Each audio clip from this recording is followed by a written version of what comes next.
Annyeonghaseyo, welcome to Afternoona Delight, where Leah, Megan, and Amy, three American romance novelists discussing all things K-romance from a writer's lens.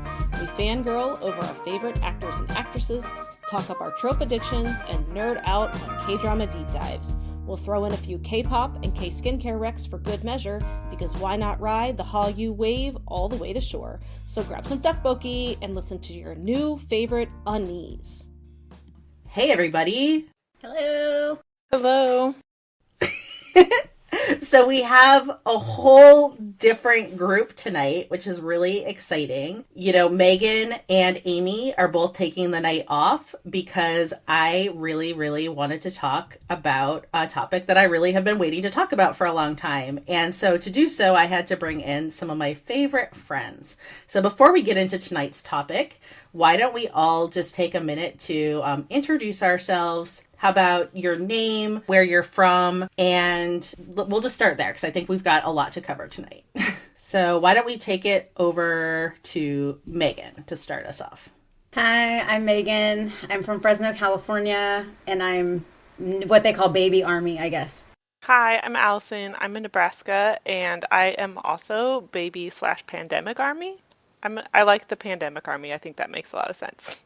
Hi, I'm Tanya. I'm just down the road from Allison in Kansas, and I'm also baby pandemic army. Okay, so kind of the premise of tonight is I really wanted to talk about BTS because they've become very important to me during the pandemic, and my obsession with BTS really rivals K-drama at this point. And I feel like there's a lot to unpack about BTS, and for those of you listening at home, it may be that you know enough about BTS, you know, like Dynamite, you know, Butter, you may have no idea what I'm talking about, or you may be like deep in the rabbit hole like we are. So we're going to just get into it tonight. And it's a little bit different than normal, but I think it's going to be really fun. And I hope that you all stick around and just kind of enjoy this night to celebrate BTS and fandom. So in 2010, a producer, Bang Si-hyuk, nicknamed Hitman, began recruiting South Korean teens for a group he called the Bulletproof Boy Scouts. Bang liked the concept of bulletproof as a way to communicate the kids' ability to withstand the pressures of the external world. He also wanted a band that was sincere and authentic. Real boys who were just like sharing genuine personalities in addition to their talent. One big hit company document from that time says, "What kind of hero is the youth of today looking for? Not someone who dogmatically preaches from above. Rather, it seems like they need a hero who can lend them a shoulder to lean on, even without speaking a word." So I'm not going to get into all of what happened next. Like I said before, if you're a BTS fan, you already kind of like know the drill. And if you're not, there's ample. And I mean, you could spend the next few decades trolling through the content that meticulously documents this group's rise from just another K-pop group to the international franchise that they've become. And like, I'll be honest, I'm not a hipster, but I'm not someone who just like sees something popular and loves it because it's popular. And I can remember seeing like the BTS meals at McDonald's before becoming a part of ARMY. And I was just like, not really into it. I was kind of like, yeah, that's kind of weird that they have like a whole like McDonald's meal or whatever. But as we get into it, today, I think the real story of this podcast is how four seemingly normal grown-up ladies with like authentic, full, rich, happy lives fell into this rabbit hole that is BTS. And why we are still falling, and how personally I don't think there actually is a rock bottom. So I think that the best part of being ARMY is not just getting the permission to dance, it's having the permission to also be both thinky and thirsty about the group. So since starting the Afternoona Delight podcast, it's been really amazing to connect with folks from all over the world. I get introduced daily to differing opinions, to different tastes, different preferences, and yet it's always nice to connect with K-drama fans because, you know, we're all there for the same love. And then once I got the BTS crazy eye, I quickly found the three of you, and it felt immediately like another safe space. Because truly, for whatever reason, no one in my real life wants to hear my play-by-play of like how Jin fishes for the entirety of In the Soup Season 1. But my ARMY people kind of do, and it makes me feel just like a little less weird, or at least that I'm in mutual weirdness with all of you. So thank you very much, and I mean that from the bottom of my heart. So to kick it off, just so everyone can kind of get a bit of a vibe about all of you, in 60 seconds or less, could you describe your Army origin story? Megan, do you want to kick us off? Sure. I was on TikTok because I'm always on TikTok. And I saw them doing butter karaoke where J-Hope's literally like hitting Tay with a bag of popcorn. And it's just like wild, like RM and JK are in these like crazy clown wigs and he shouts Oma. And I just thought that was hilarious. And I was like, okay, from watching K-drama, I need to know more. Then I watched Carpool Karaoke, which was like something, I just changed my life. The crosswalk concert they did was like amazing. And then someone did a blind reaction on TikTok to the Jimmy Fallon performance of Butter. And I was like, no, now I gotta know who they are. What are their names? What's their favorite food? What's their favorite color? Now I have to know everything about them. Downhill very quickly. Awesome. How about you, Tanya? Oh gosh, so for me, I don't know whether to thank you, Leah, and Allison, and the Afternoona Delight podcast, or whether to curse you because it was thanks to all of you. I listened to the podcast where you were talking about the LA concerts last fall, and I was already listening to a lot of Korean music from different genres, a lot of solo artists and stuff like that. But I had never given BTS a chance because of that whole boy band stigma. But after I heard you talk about them, I decided I was being way too close-minded and stuck up about it, and that they sounded amazing. And so I wanted to give them a try. So I started listening to some of their music. I loved the first couple of songs I heard, which included DNA and Black Swan. Oh my gosh. And then Leah recommended on the Patreon, try watching their little episode of Carpool Karaoke. And so I watched it and I was just so captivated. They are so magnetic and beautiful and fun and gorgeous, and their voices are so amazing. And so I just got really hooked by that, like a lot of people did. And then I watched the music video for Black Swan and basically had a religious conversion, like a major religious experience. And so then it was like a trap door opened up in the floor. I fell into the BTS dungeon. I will never get out, but at least I'm stuck down here with friends, like they say about hell. And then Allison, how about you?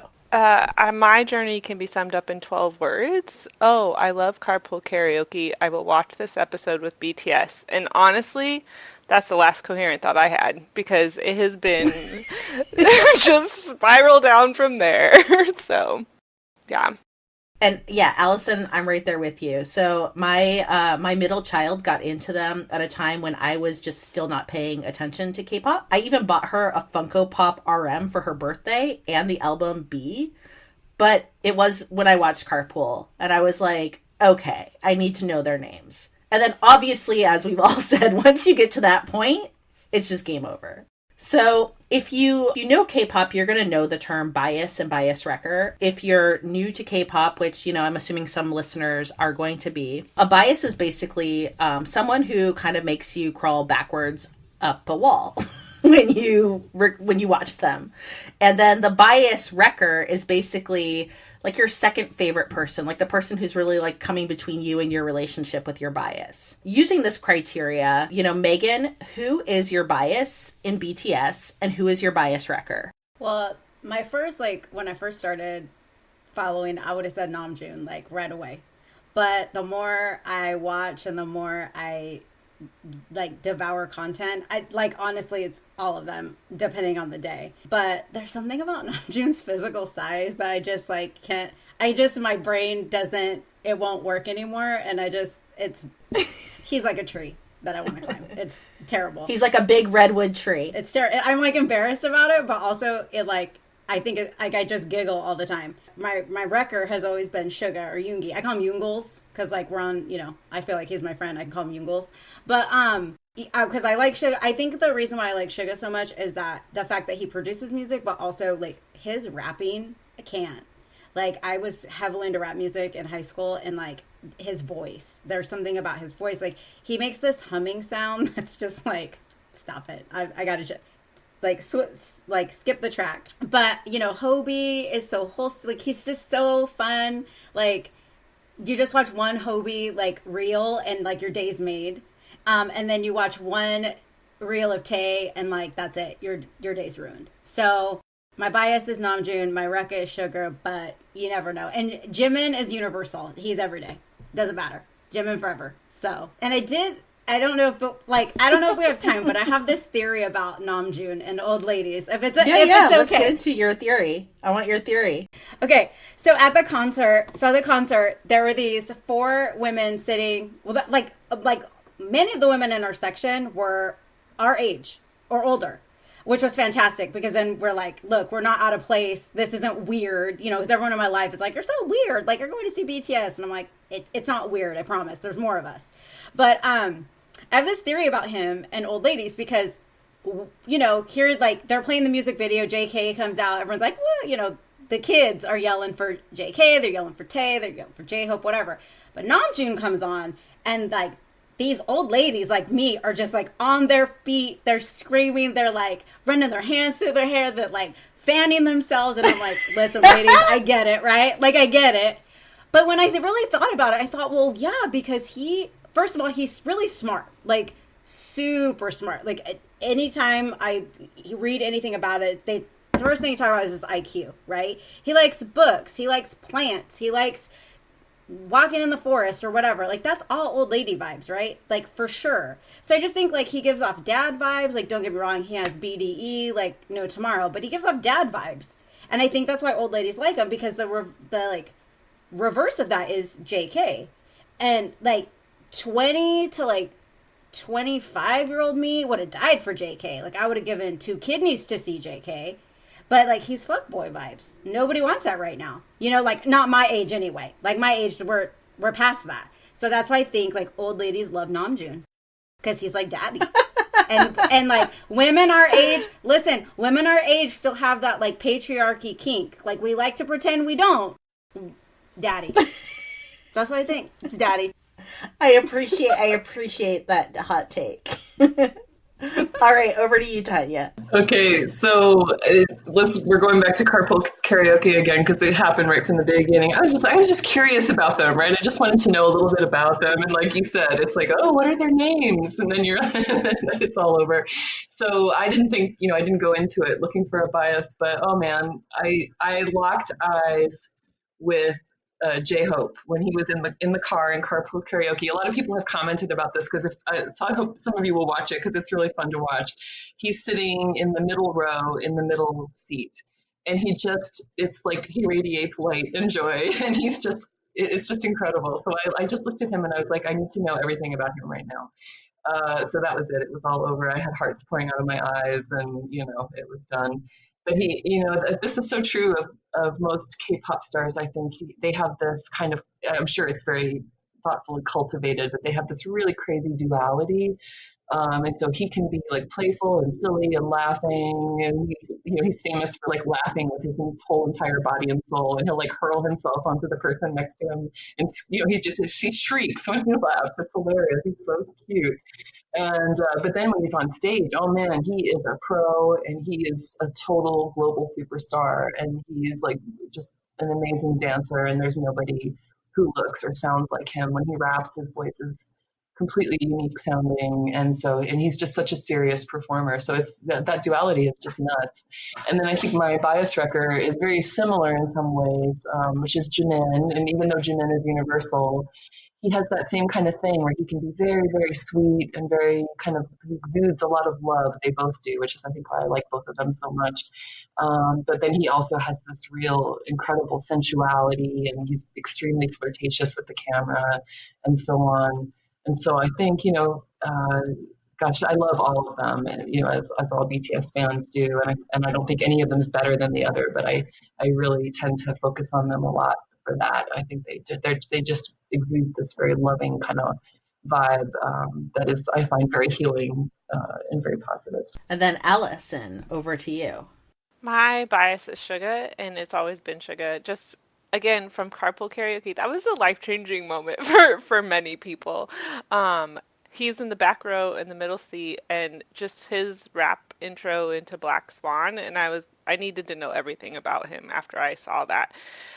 In fact, my study craft room where I do most things is basically become a shrine to BTS at this point, specifically Suga, which isn't fine until an internet company needs to come in and do maintenance on your Wi-Fi and very awkwardly looks around at all your BTS stuff. But whatever. It's fine. It brings me joy. He is so talented. Like you mentioned, like his rap flows are amazing. There's something about his voice and his delivery that just takes my breath away. And like the fact that he whispers his name every time he does this Suga, Suga. It's the best. And I just noticed that like every time like a song would come on, it was always his part that I loved. And even before I started listening to BTS, I was listening to like soundtracks from K-dramas and a lot of K-indie. And I would go back and I'd be like, oh, Suga produced this song that I've loved for months and I've been listening to. So just like that was really cool to see that like repeat. And then my bias wrecker is Tae. That man. That man. He's beautiful and he's talented and he's fun to watch and he's quirky. So, yeah, he comes for you. And then Tiny, you were saying that you also had some repair workers who might know about your BTS obsession now. Do you want to share about that? Yeah, I have, like Allison, I have a shrine and it's downstairs near the entrance to the utility room. And so all the furnace repair folks know a lot about BTS and they've had an eyeful. I just have to say, they've had an education. Kind of like all the taxi drivers in Las Vegas. They all had an education. After Permission to Dance, they learned more about BTS than they ever needed to know. And how much we wanted them to know about them, which is a real disease for our army. We have to talk about them. They were all shocked. And then they were really shocked about how much we knew about them. So that was fun too. So, yeah, and for me, I think that, like, if I got Harry Potter about it, which obviously I overthink all of these things. I felt like when the sorting hat went on my head, I was like, not V, not V, not V. Just like Harry with Slytherin. Because, real talk, I could go to really dark places with Kim Tae-kyung. So I then dabbled with Namjoon in my post-carpool karaoke phase.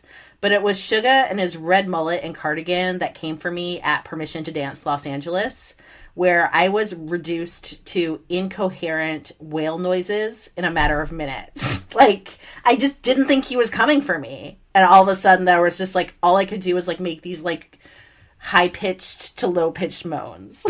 But my bias wrecker is Jin, because, my guy looks like worldwide handsome, but he is like the weirdest weirdo to ever weird. I mean, he talks on a lobster phone and like, it's not even a thing. He just has one. He made up a whole song about tuna. Watch some clips of him and he'll just be like, I am a pig, oink oink, for like no reason. And so for me, yeah, I'm just going with the two Hyungs of the group, and that's my final answer. All right, so we did just like some very mild thirsting to get us going. We can take that way deeper, and I think we should. But to go thinky for a little bit. So, Tanya, can you define the concept of parasocial relationships? And then your take on how BTS and or their company cultivate this via content like live streams, chat rooms, reality TV programming, etc., etc. Yes, I have always been very curious about this because I'm an older fan. I'm just a little over 50, not too much. And so I've been involved in fandoms, especially when I was younger. And I was always wondering, like, why do I get so attached to these things and why are they so riveting? So I'm a layperson, but in the past I've looked it up and I just looked it up recently. And a parasocial relationship is a one-way emotional connection that an audience member experiences with a performer or a character through mediated interactions in entertainment and nowadays on social media. So yeah, BTS and their company are regarded to be masters at cultivating this kind of emotional attachment from their fans. And there's even been some literature written about it, I think, from what I've seen. But they put out content on pretty much a daily basis, and BTS is really famous for this. So they are constantly engaging you. And if you like them, you are always engaging with them every day. especially now that they're on Instagram. I mean, really, there's 7 of them posting. And so they've been doing this since they debuted almost 9 years ago and even before. So they have built up, and this as a new fan, it's really overwhelming to try to wade back through all of this. They have this whole like collective narrative that's woven through all their content from the very beginning. It's very purposeful. And each member has this richly layered persona that they've developed and that keeps growing. I mean, it's evolving so quickly for each of them especially now that they're on social media individually. And so the group has like its whole aura and persona. And it's really cultivated, but I mean, when you think about it, it's like the Truman Show. I mean, these guys have grown up in front of the camera. And so even though so much of it is cultivated, they have been filmed so much that, of course, they get caught in moments where they're tired, they're vulnerable, frustrated, or they're just goofing around. And so, you do get little glimpses of what's probably them, even though you're mostly consuming a cultivated persona. And you have to be careful, of course, not to assume that you know them or anything like that, or know who they are. But it gives it this thread of genuineness and authenticity that makes it just real enough that you really get invested in their personas and in their story and in all their creative endeavors. We're talking about all their individual projects and things like that. They have so much going on. You even start to worry about their personal well-being. Like, are they okay? How are they doing? Do they need to be protected? Those kinds of things. Yeah, this fandom is really different in the way, at least for me, in the way that members express their affection and their concern for fans. And even though they're expressing that to us in the aggregate, it feels very sincere. And so, it's still a parasocial relationship, a one-way relationship, but it keeps getting reinforced by like all these little glimmers of recognition from them. Sometimes they'll respond to fans' messages on their they have a social media platform called Weverse. Sometimes they'll even talk to fans on Instagram through the little question and answer thing. It's really something else when they recognize people individually, and it gets people very excited. So Allison, as a follow-up to the last question, do you think that members' individual Instagram accounts play into this parasocial dynamic we've been talking about or not? Or do you think it kind of just depends on the person, as, there's 7 of them and they all have different styles? I think it very much plays into that parasocial relationship and that dynamic. I think just the simple fact that they each have their own account. So like I can follow my bias and my bias tracker and develop like my own unique relationship with them in that way, because the fact that they're coming into my feed just makes it all the more personal. But also I looked at their account. So I was like thinking about this question and I was looking at their accounts as a whole, and it is a lot less personal than I had like imagined in my head. Like their recent posts are very cultivated. It just shows like pictures of the shows, pictures of them on stage. But then you get these like tiny little glimpses of like Tae doing jazz, JK with his dogs, J-Hope being beautiful and creative. But it was way more cultivated than I had remembered in my mind when I was looking at them as a whole. And I found that really, really interesting. Just in my relationship with them, and like, I remember like, I have this like image of getting to see them as like their own individual people. But then when I look at it, I'm like, no, this is just RM on stage. This isn't him, You do get to see pieces of who he is, but it was sort of an interesting moment for me. You're right. I actually can see that really clearly as you're saying it, because there is something that makes me feel like it's more personalized too. I think it's their stories sometimes too. Yeah. Because, they'll pop into their stories and do some more personalization that you're not seeing on the main feed too. So that's interesting as well.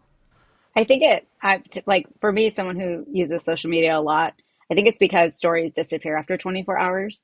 And Tae's like notorious for deleting all his stories. Like he'll put up a bunch of stories and then they're gone within like 20, 30 minutes. Like that's just like his MO. But for most of them, I feel like their stories are more of like in the moment, like RM posts like ducks or cats. Yoongi posted a cat one day or whatever. I mean, I think that's just like, RM's like, hey, look, I got some Pokemon bread and these are the stickers I got. I'm so cool.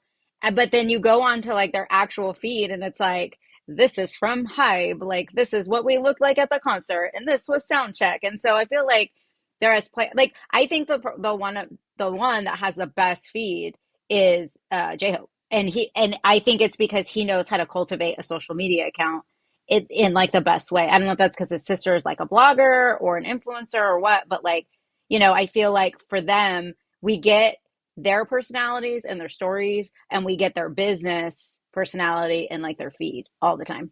The last like thought I have about their Instagram accounts is then like we as like Army take in that information, and then Army is very creative, and then they like do what they will with it.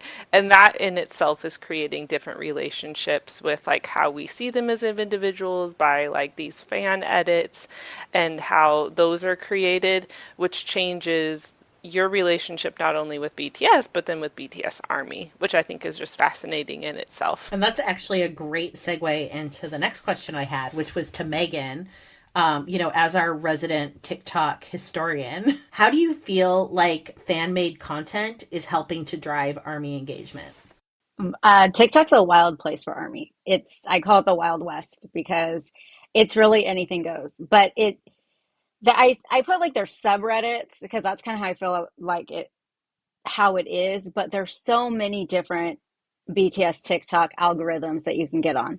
And it's anywhere from like the 18 and over thirsty ladies that are posting like these like get out like content that's crazy to like, you know, like one story for PTD that I just like loved, and of course every Army was like crying, was there was a young lady who was special needs, and she like carries around like, I don't know, one of the tannies, I don't know which one it was, and she's got like BTS all over her walls, and they had told her, hey, we can't go to BTS because we have to go to, I don't even remember, somewhere for Easter. And then like 2 days before the concert, her mom surprised her with like BTS tickets, and the joy, like she was so happy, she was so excited. She's kind of nonverbal, so like the way she expressed her joy was just like like it just was like so heartwarming. And then to go to the comments and see like every single Army is like, oh my God, I'm so happy for her, like I wish I could go, I wish we could meet up, like I'm going, find me, so like the community part of it is like pretty amazing too. So what I think the thing with like BTS TikTok is that I've made some really great friends there. I chat with people, I've bought merchandise, I found new accounts to follow, new people to follow, and for the most part it's like pretty non-toxic. Everyone's like friends, because you're Army, so like you're already friends, right? Like, hey, this video is great, this edit's great. I mean, I think it's great as far as like pushing their content out. I can't open the app. Like, I open the app and somebody is immediately talking about whatever just happened. I don't know how they keep up. That's how I found out that like Yoongi was dropping that song. That's how I found out like all these airports are talking about like they're tweeting BTS. That's how like all the things I find out. It's like I open it and that's like one of the first videos that comes up. So there's like a lot of different sides, and I appreciate that. My favorite is the 18 and over Army side of TikTok, just because it's really fun. It's like super thirsty over there, which is great. But there's also like, people sharing their story, like BTS changed my life. BTS got me out of depression. I have a BTS tattoo because, so-and-so talked about suicide, or so-and-so talked about having a hard time, or I like this quote.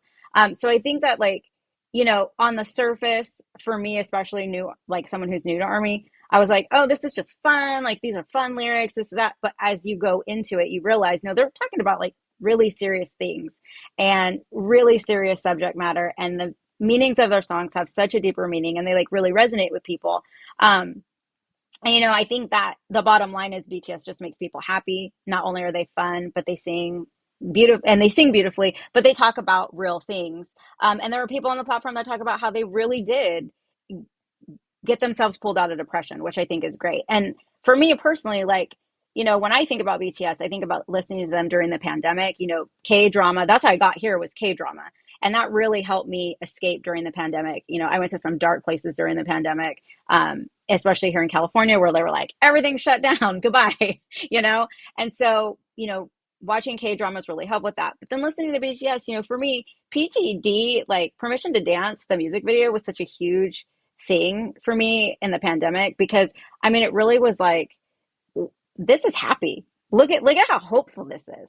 They're like so hopeful about the future. I want to be that hopeful about the future. And the song is super fun, and they're super cute, and whatever. But I do think that bottom line, what really surprised me about BTS was the deeper meanings of the song, and that I appreciate that they're writing these things for themselves, but they're also writing them for people like me, like you, like anybody who struggles with things like poor, mental health issues, poor body image, loneliness, and I think what's great about TikTok and Instagram is, or any other, I'm not on Weverse, but I'm sure Weverse is the same. It's like this community where like it's a safe space. Army is a safe space. And we saw that in Las Vegas. I know that like anyone, like people were like, hey, I like your shirt. Hey, I like this. I mean, they're handing out photo cards. They came up to Allison and were like, we really want you to have this photo card of Sugar. And she's like, what? For me? Seriously? Like, that's crazy. But we just feel like we're all friends, which is, and I think that's fueled by the content because then you get in the comments and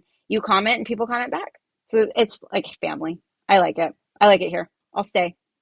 All right, so we just had some happy, which was much needed. But just to like flip it over for a second, Allison, in your opinion, what do you think is one of the biggest misconceptions about K-pop?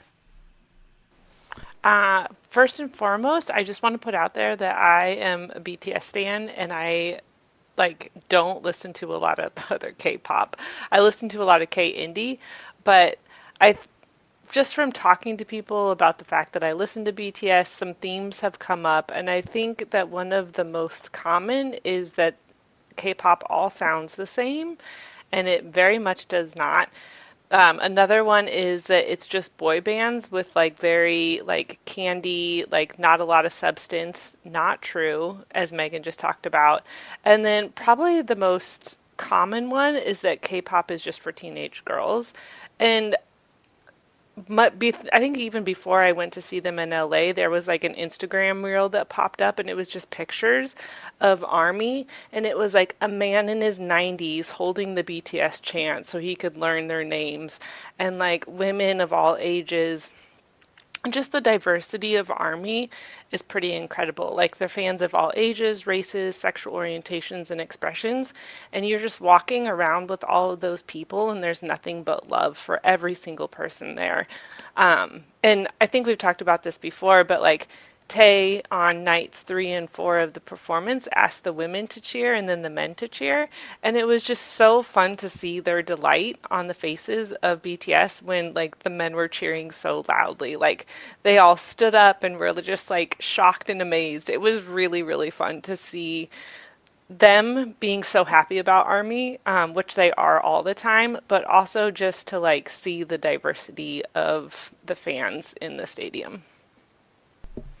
Yeah, I think that is what stood out to me both at PTD in LA and then in Las Vegas. Like, for example, in Las Vegas, I was in line. I had my daughter with me, who is a teenager. In front of me were a group of guys. To the back of me was a family where they were like had like a toddler and maybe like a 6-year-old.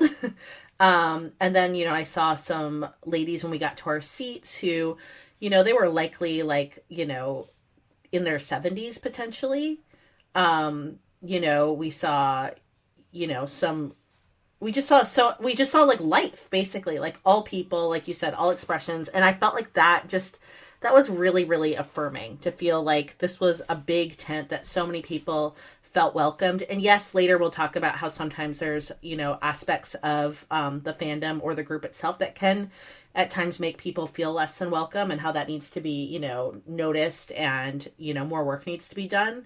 But I do think that, that being said, there is, I think, like a general goodwill drive, broadly speaking, that, you're part of this bigger family. I don't know any other group that has cultivated a fan base like this, like of like literally everybody is welcome here. You are loved, you are supported.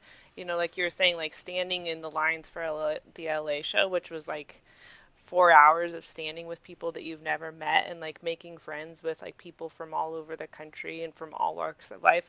And just like, I don't know of any other group that cultivates that. It's incredible. Yeah. Tanya and I at the pop-up in Las Vegas, while we were waiting for our Uber, we saw an elderly couple, and they were in BTS shirts.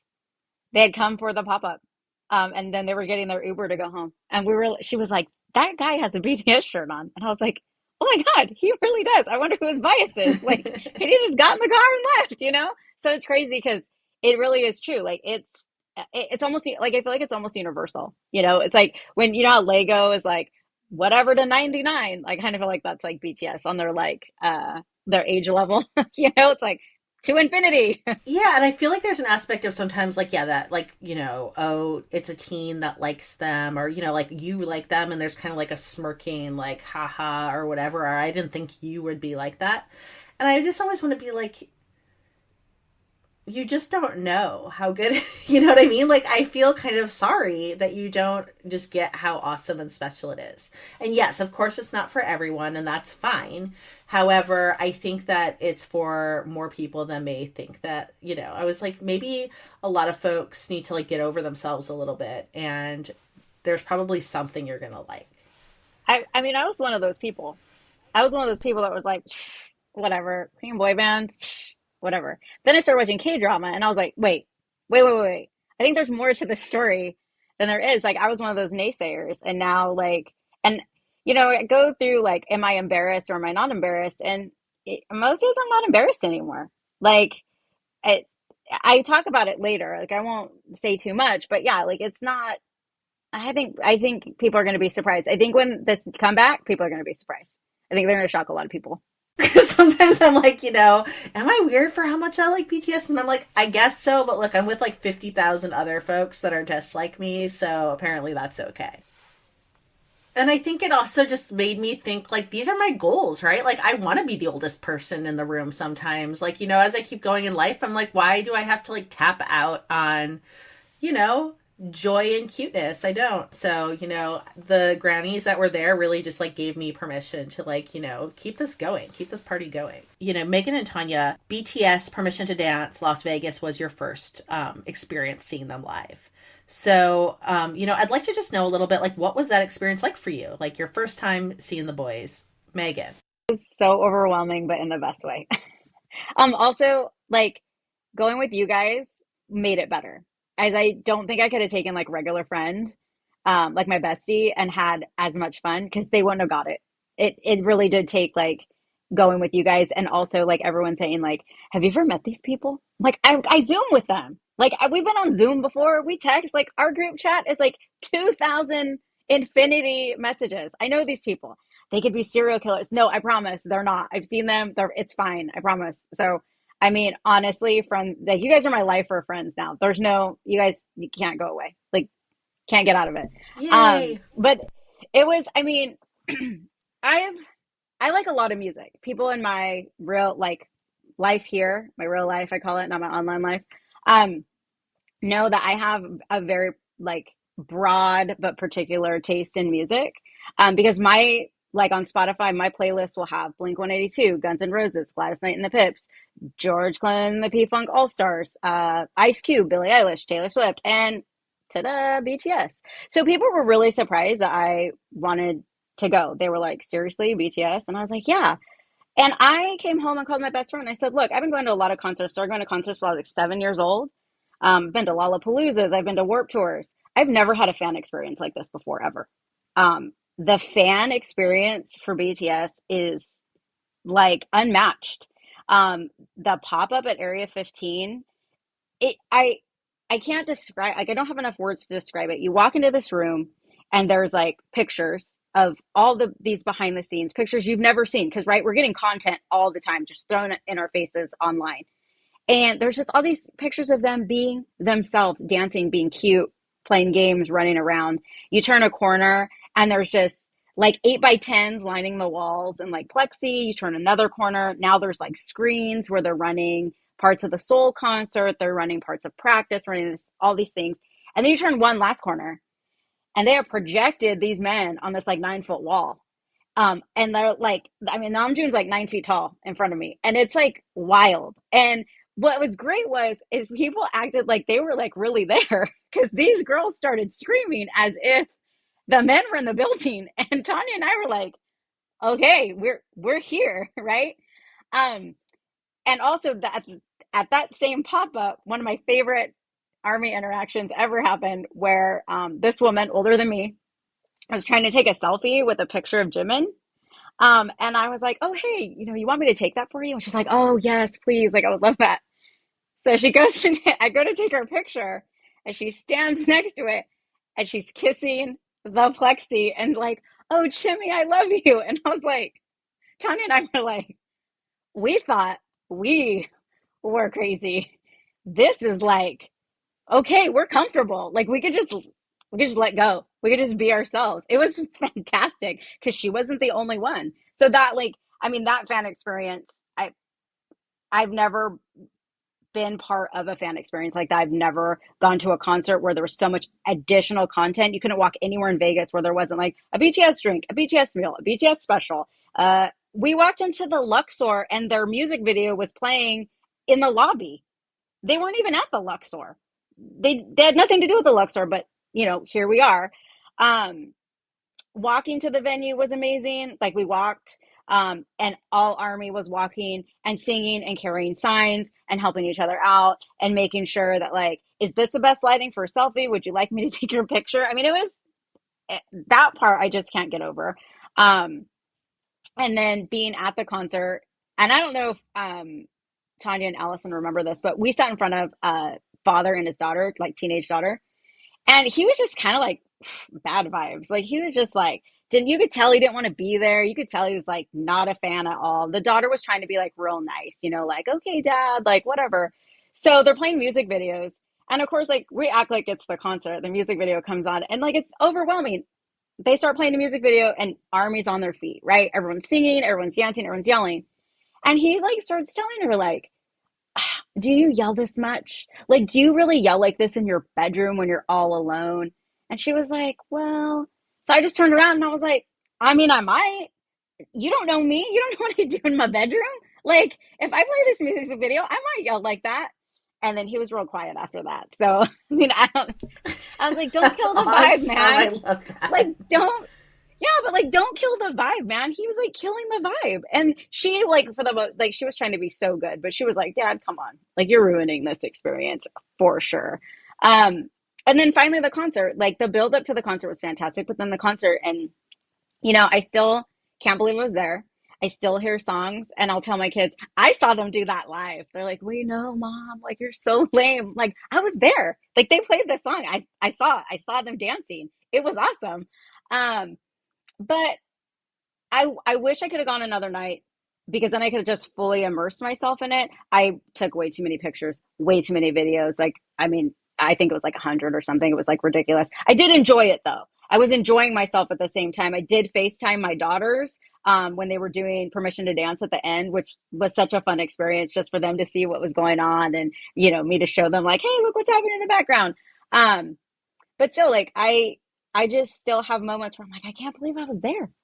Uh, Shout out to the cameraman though, because the cameraman at this concert really, I mean, give them a raise, because that's where you get like the abs and Tay's lollipop, and you get like the streamer walk, and his little Vogue walk that he did.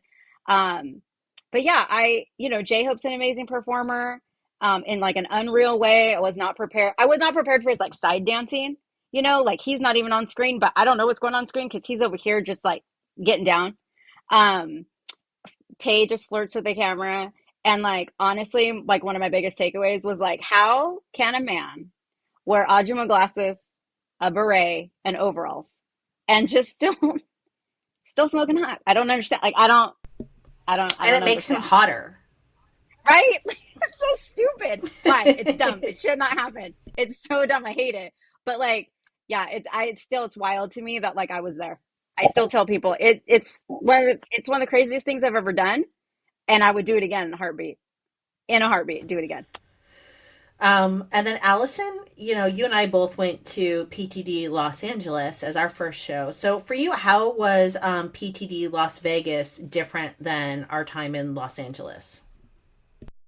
Permission to Dance in LA was very solo for me, but not alone because I could look around and see, oh, that person is wearing a BTS shirt, that person has like Shooky on their backpack, so I know that they're safe to go talk to if I need to talk to somebody. But I traveled to LA alone and I sat by myself in the LA show. And it didn't take away from it at all. It was still an incredibly beautiful experience because they are incredible performers. Vegas to me was all about the relationship with you guys and being able to talk to you after the show about like the minute details and the like dancing and what we each caught from the concert and like what it was like to see our favorite BTS member like so close and in real life. So yeah, that's all I have to say about that. They were both they're incredible performers. They're the best at what they do. So I met you, very briefly at the end of PTD Los Angeles because, I thought we'd get to hang out a little bit before the show. It was just way too busy for that to even be a reality. So we saw each other for maybe 2 minutes. 3 minutes? Yeah. But it was really fun. I was glad we got to meet really quickly. I would. Sorry. I would go say ahead. that I would go to ahead. Vegas again in a heartbeat for a show. That was the easiest in and out of a stadium I have ever experienced in my life. So kudos to Vegas because they got their shit down. Yeah, I agree. So for me, LA was, I'd say it was it was an overwhelming experience. Like I went in as a normal person who had a, reasonable love for BTS. I respected them. I was excited to see the show. I left that night in December with little kaleidoscopes, where my pupils should be and muttering about V with his paperclip on his tongue. So, that was great. But I think I was just kind of overwhelmed, and everything about SoFi was just kind of big and chaotic that, I left very happy I went in kind of an energetic mess. Whereas Vegas just felt the stadium was set up a billion times better. I talked about it in a podcast last week, but getting to BTS was a real epic adventure for me. I almost didn't think it was going to work in the end. My daughter and I basically flew in at the 11th hour, landed at the airport, Allegiant's close by. So we basically Ubered to Mandalay Bay and then just walked it. I didn't believe I was actually going to see them until I saw the stadium. And then I almost started crying because I was I made it. I made it. Also, seeing all of you made it a billion times better because, the friendships are just so important. And then we weren't far from the carts of destiny, which are these carts that move around the stadium. So again, they're just so good at getting up and close to their fans. So these carts kind of bring them closer to folks as they kind of make their way around. So when the carts came, we had good seats. And honestly, I was so stoked for this moment. And all I can remember is Taehyung's face because he was at the front of the first cart.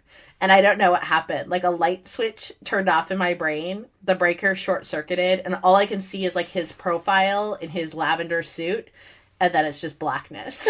Same. 100% the same. I cannot remember them going by at all. My brain shut off. I've got video of it, my phone, but I was I need to watch them with my eyes. I cannot watch them through my phone. And I'm glad I took video, even though it's kind of wonky video, because whatever was happening between my eyes and my brain didn't connect.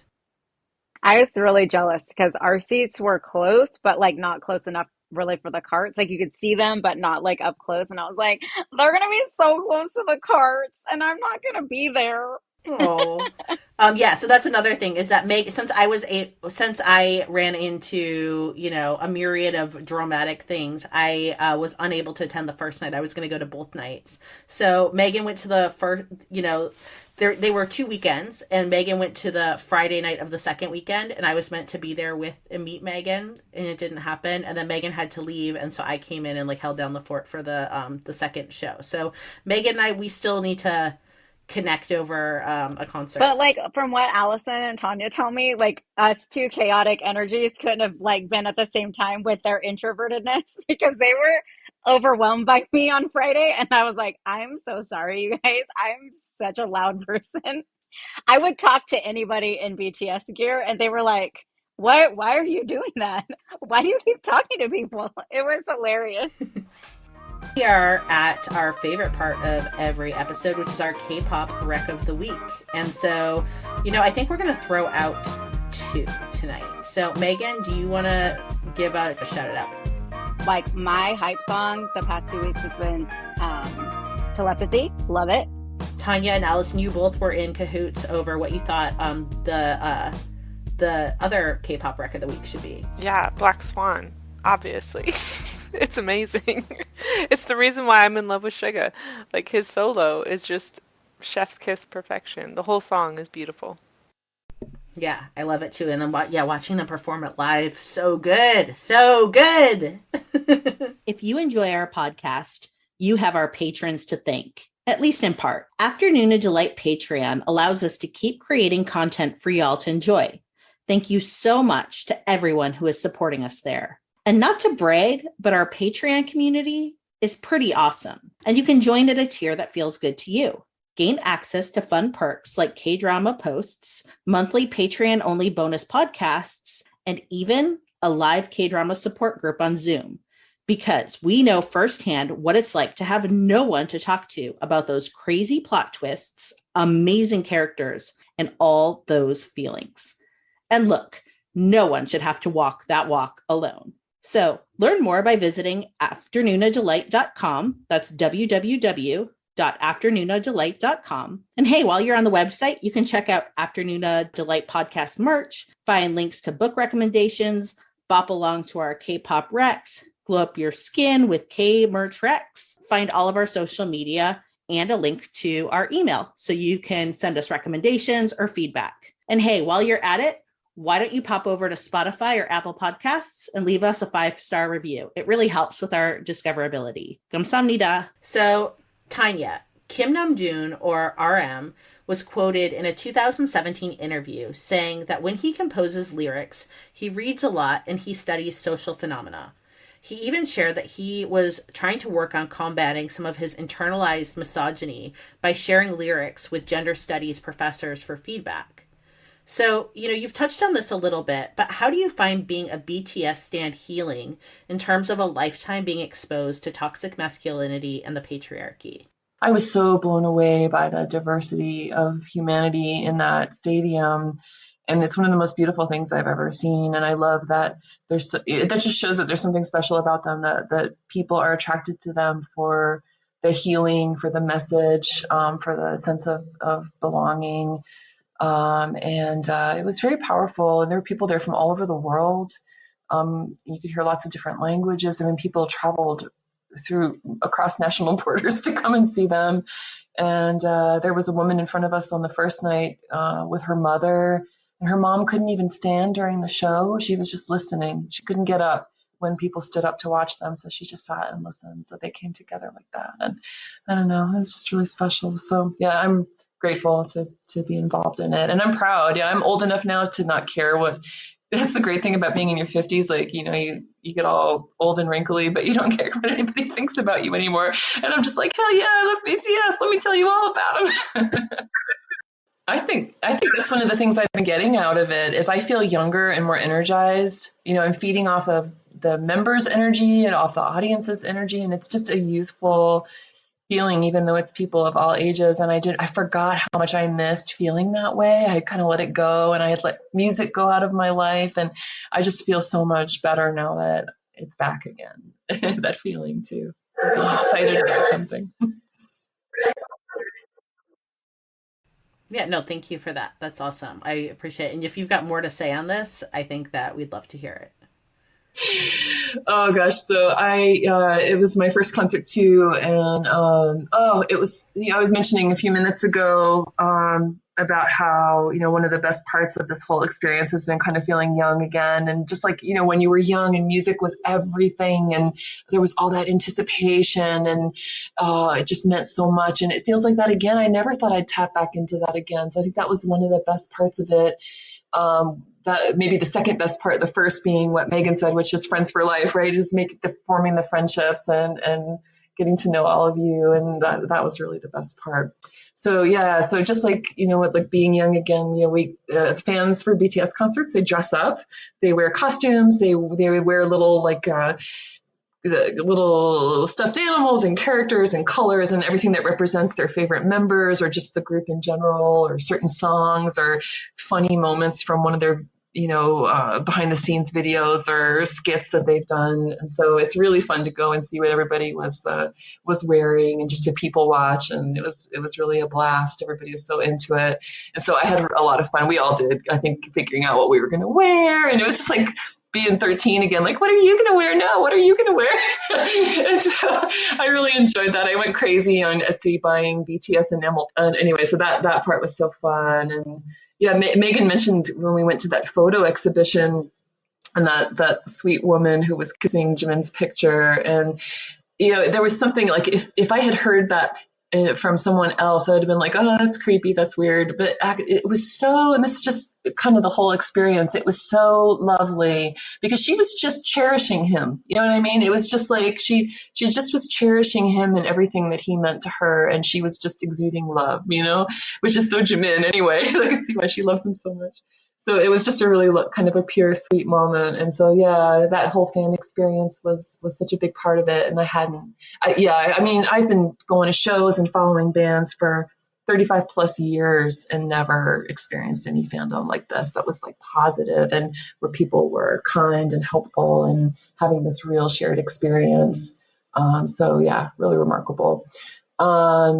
BTS just means so much to their fans. They're such a source of comfort. As you all have already been talking about, they're so deep and reflective with their music. I mean, they have fun songs too, like they really hit the zeitgeist of the pandemic moment with the fun songs like Butter and Permission to Dance. But when you go through their very rich back catalog, you get into a lot of pretty deep stuff and a lot of different musical genres. That I think would really blow a lot of people away if they were only thinking of them as just this kind of bubblegum pop group, because that is so not them.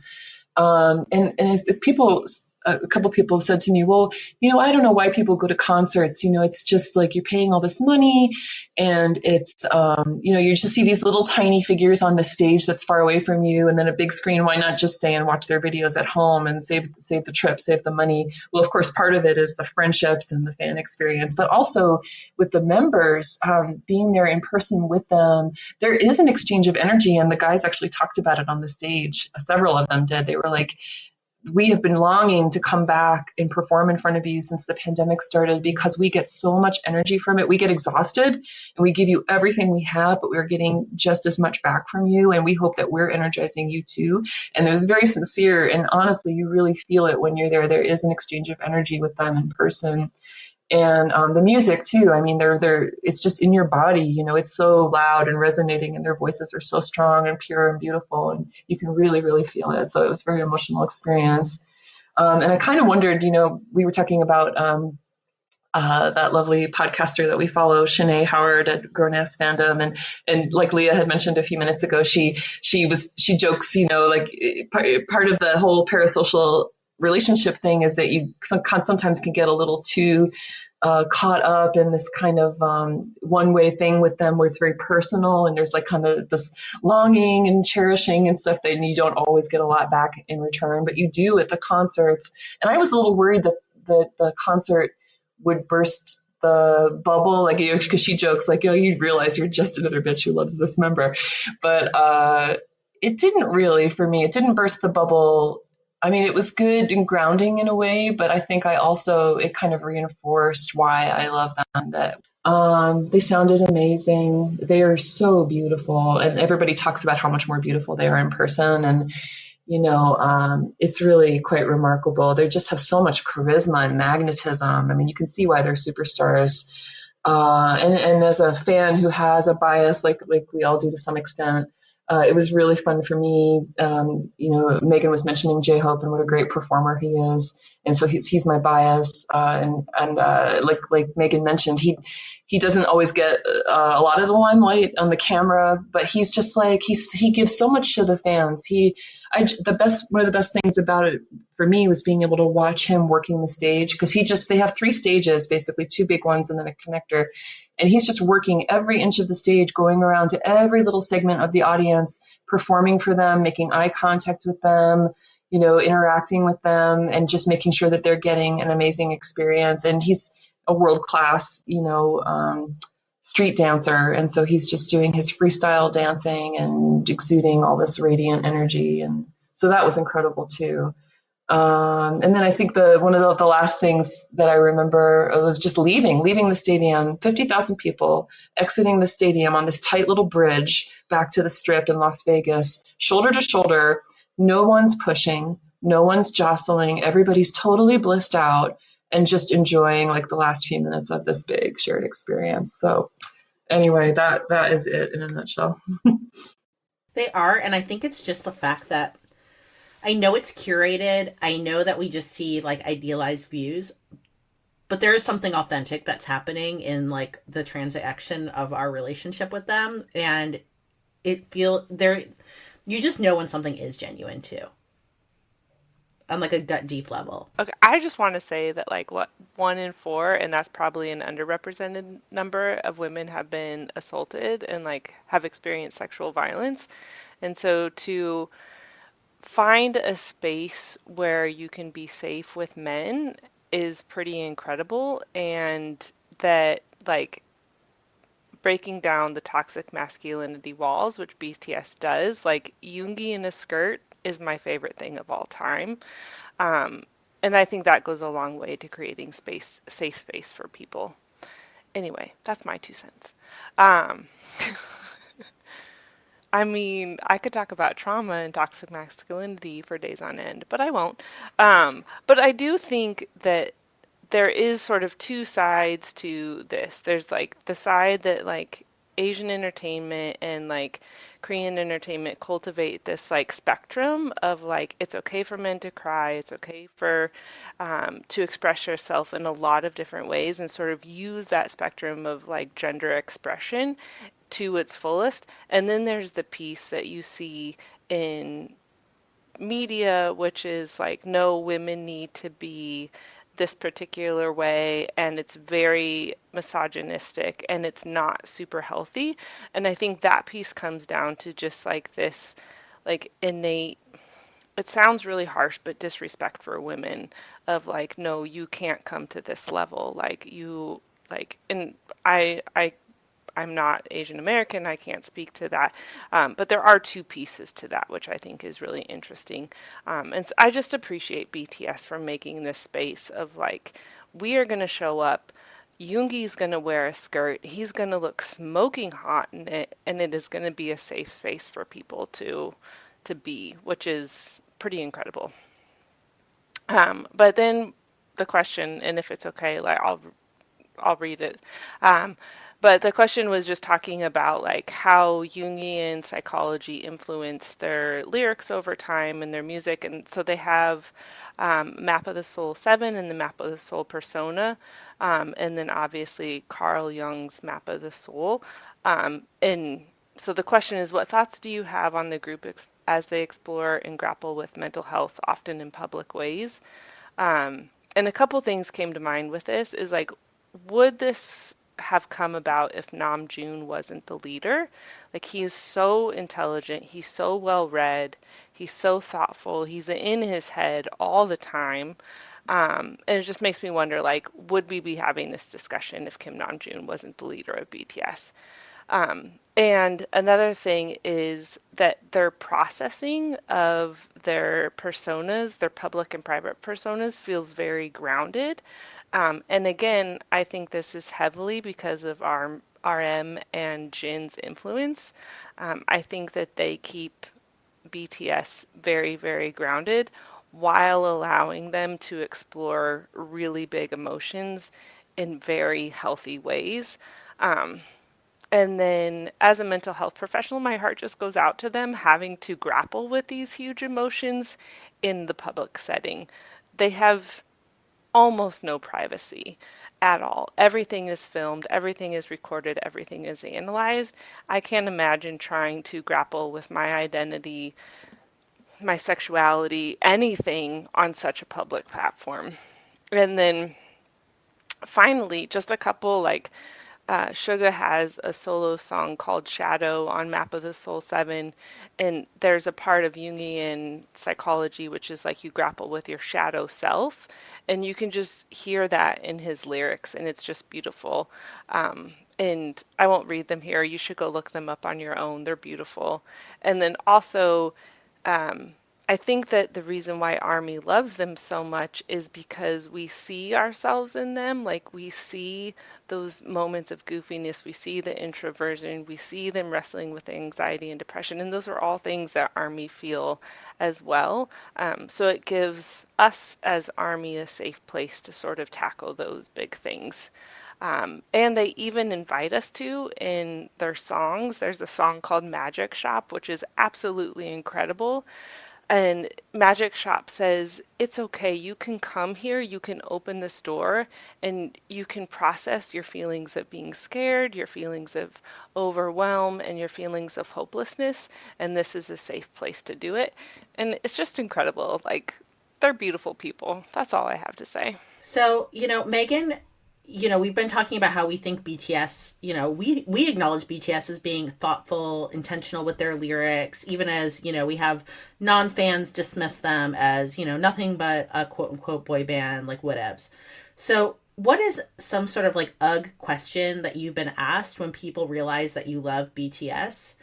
And I just want to like make this point and get your thoughts on it is, why is it that things that seem to bring women joy are often dismissed as less than? And obviously I have strong feelings about this, having written in romance for a long time. I believe that a lot of people in my life question it because they're a Korean K-pop band.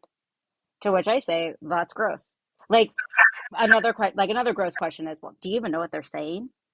Does it matter? It doesn't matter to me. All they're telling me is I'm great and my day is going to get better by listening to it. I mean, I know that's not the truth, but like that's the sentiment most of the time. So like I just feel like I don't think it would be dismissed if, especially here in the States, if they were American. If it was NSYNC, if it was like even One Direction. Look, Olivia Wilde was in a relationship with Harry Styles. I think they broke up. I'm not sure. Nobody thought that was weird. I love Harry Styles.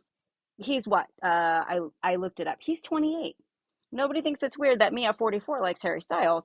But they think it's really off the wall that me at 44 likes Jin, who's 30. Why is that weird? I don't think it should be weird. So I think to me, I feel like that's a big part of it. The other part of your question was why, when it's something that brings women joy, is it often dismissed? And I think it's because we fangirl. Of course we do. Are they good to look at? Hell yeah. Like, is it fun? Yeah.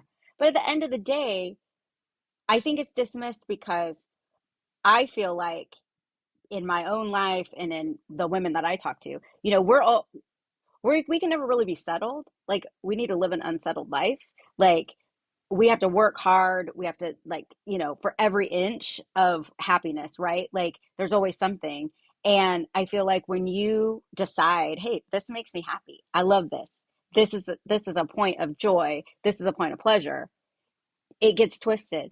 If you say, hey, like BTS is a point of pleasure. Well, now you're dirty. Doesn't have to be. It's just a point of pleasure.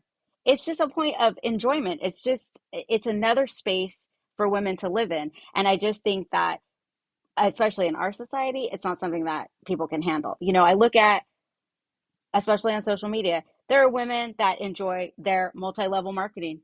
There are women that enjoy other fandoms. Like no one's mad at the people that are into Game of Thrones or Supernatural or, whatever it is. But for some reason, this is weird. This is out of the ordinary. This is strange. And so, I mean, I don't know. To me, after being in Las Vegas, after meeting you guys, after, connecting with other content creators on different platforms, it's not weird anymore. And I wish people would just give it a little bit of a more open mind. Like, this is funny, like crazy, but when I was a kid, younger, my mom and my aunt, they still do read romance novels, but like the Fabio, like Bodice Rippers romance novels. And they used to go to like convention after convention to like follow their writer friends around and they met Fabio one time. Nobody thought that was weird. So why is it weird that four old ladies got on a plane to go see BTS? Why is that weird? It shouldn't be. That's what I don't understand. So, we can all agree that I think celebrating BTS can feel very feminist, but also acknowledge that this group isn't perfect and is not without critique. So what is one area that you'd like to see BTS do better in? And Megan, do you want to kick us off? Maybe it's not so much what I want BTS to do better, but maybe idol culture and like their company allow them to do. Like I've talked to Leah about this before. Like it being from the United States, like we don't scandal's not a big deal to us, right? Like, okay, fine. Like if it came out tomorrow and Namjoon was married with 3 kids, I'm not gonna be like, forget it. I don't like them anymore. I'm never gonna listen to their music. Of course not. But I just think it's like, it's different because it's different cultures. It's a business. There are things that they have to do. I just wish, um, if they aren't living their most authentic life, that they could live their most authentic life. That's what I would want for them. Yeah, I think for me, like I have pain when I watch them talking about not eating and diets and, clocking in at weights that don't feel sustainable for the amount of physicality that their performances require. And I just want to be like, boys, you are fine and you're going to be fine if you like eat a burger and put bacon on the burger. Like my love isn't going to go away if like, you eat.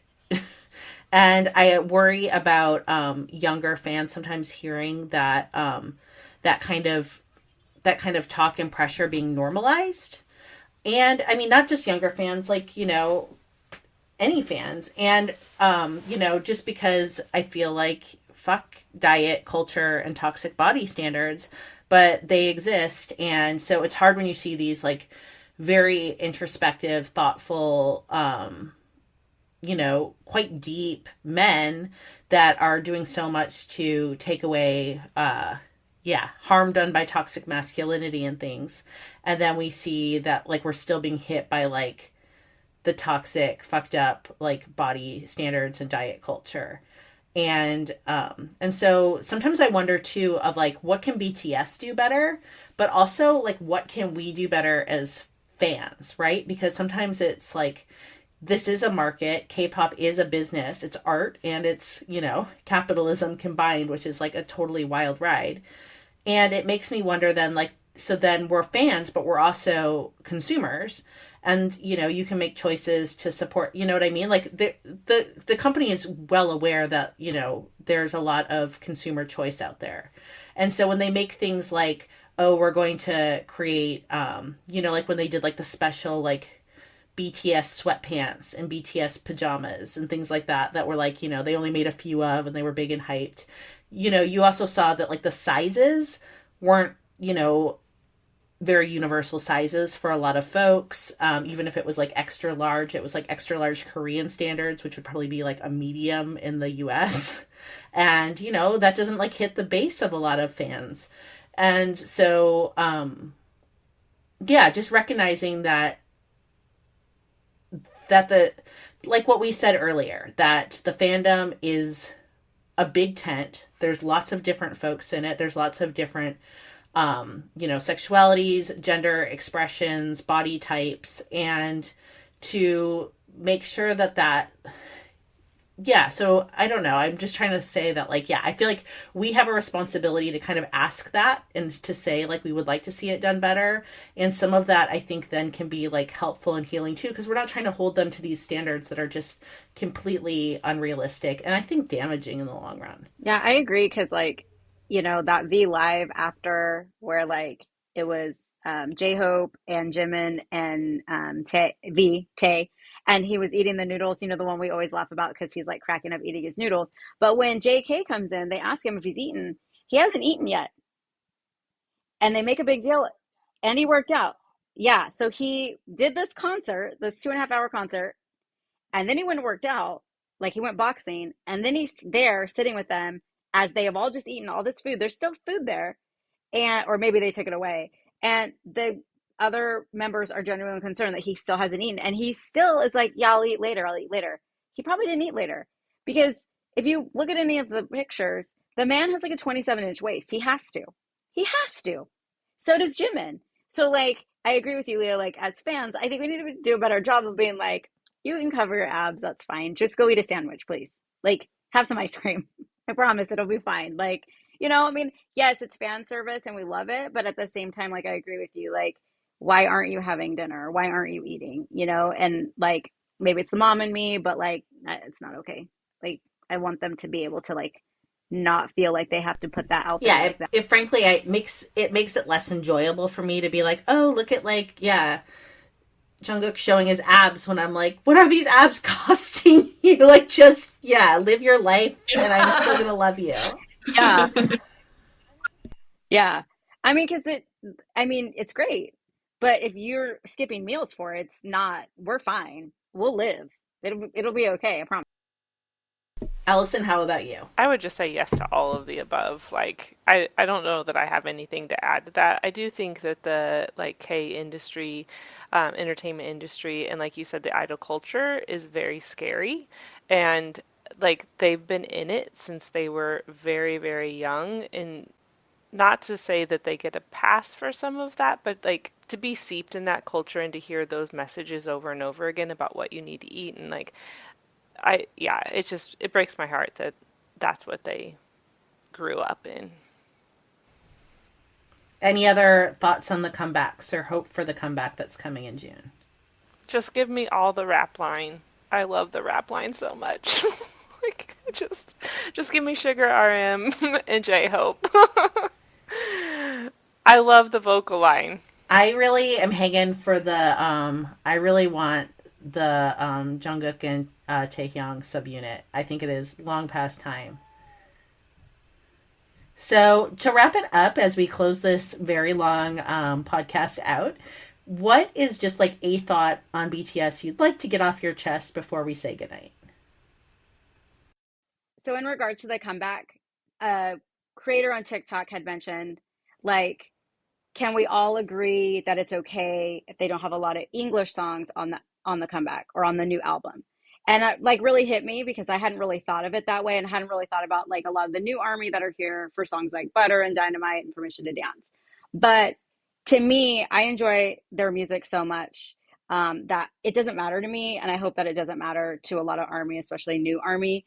What I how I feel is it doesn't need to have any English at all as long as Suga is whispering in at least 3 songs. If we get the whisper in at least 3 songs, perfect. Comeback, great comeback, guys. I'm about it. I would just say that this fandom and all of the content can be incredibly overwhelming, and it is okay to just enjoy one piece of that and to just watch these beautiful people do what they do better than anybody else in the world. Thank you for being my group chat friends so that I can wig out on BTS on the daily because no one else in my life does it. So thank you. I started getting obsessed with K-dramas and ended up creating a whole K-drama podcast. So now I'm equally as obsessed with BTS. So maybe we need to make these conversations more of a regular thing. We have been calling ourselves Afternoona Army, and we know there are plenty of us. There are plenty of listeners I agree. who are constantly engaging on this subunit of ARMY content in addition to the K-drama. So, and maybe after today, there could be some more BTS curious listeners who are going to go out and try them out. Yes. And soon there's going to be more of us. All right. Well, this was a real pleasure. Thank you all for coming along and indulging me on this night of BTS-ness. It was really special. And so let's close it out like we always do here on Afternoon Delight with a little annyeong. Annyeong! Annyeong! 감사합니다. Thank you for listening to Afternoona Delight. Make sure to subscribe for more great K-romance conversation. And be sure to follow us on Instagram and Twitter at Afternoona Delight Podcast for more information on our podcast, behind-the-scenes photos, and, of course, pics of our favorite oppas and anis. Annyeong!